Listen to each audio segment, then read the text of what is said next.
জিনাতুল হায়াতিদ দুনিয়া, সন্তান আর সম্পদ এটা দুনিয়ার জীবনের সৌন্দর্য। ছোট ছেলে মেয়েরা সোনামণিরা না থাকলে পৃথিবীতে কোনো সৌন্দর্য থাকতো? স্বামী স্ত্রীর ভালোবাসা কয় বছর? রং ধরা যৌবন, জং ধরে শেষ।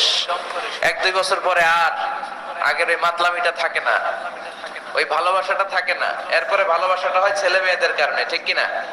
ঘরে গেলে আব্বু আব্বু ডাকে, আম্মা আম্মু ডাকে, ছোটাছুটি করে, দৌড়াদৌড়ি করে, কান্নাকাটি করে, রাগ করে বসে থাকে, রাগ ভাঙাতে হয়, এটাই মজা, ঠিক কিনা? এজন্য আল্লাহ বলেছেন জিনাতুল হায়াতিদ দুনিয়া। ছেলে মেয়েরা, সন্তান সন্ততি হচ্ছে দুনিয়ার জীবনের সম্পদ, দুনিয়ার জীবনের সৌন্দর্য। এক আয়াতে বললেন জিনা, আবার আরেক আয়াতে বললেন ফিতনা।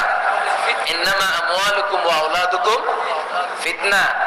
তোমাদের সম্পদ, তোমাদের ছেলে মেয়েগুলো যেমনি সৌন্দর্য, আবার অন দা আদার হ্যান্ড তারা তোমাদের জন্য ফিতনা। কারণ এই সন্তানের মুখে খাবার তুলে দেওয়ার জন্য অনেক বাবা আরাম পন্থায় উপার্জন করে, এরকম আছে না নাই? তাহলে ওই সন্তান শুধু জিনা না, ওই সন্তান ফিতনা। এই সন্তানের কারণে বাবা দুনিয়ায় ফিতনায় পড়ে গিয়েছে, ফিতনায় জড়িয়েছে। আবার আরেক আয়াতে আল্লাহ বললেন আদুওয়া। কখনো কখনো সন্তান সন্ততি এগুলো হয়ে যায় শত্রু, হয়ে যায় বাবা মায়ের জন্য শত্রু। অনেক বাবা আছে ছেলের জন্য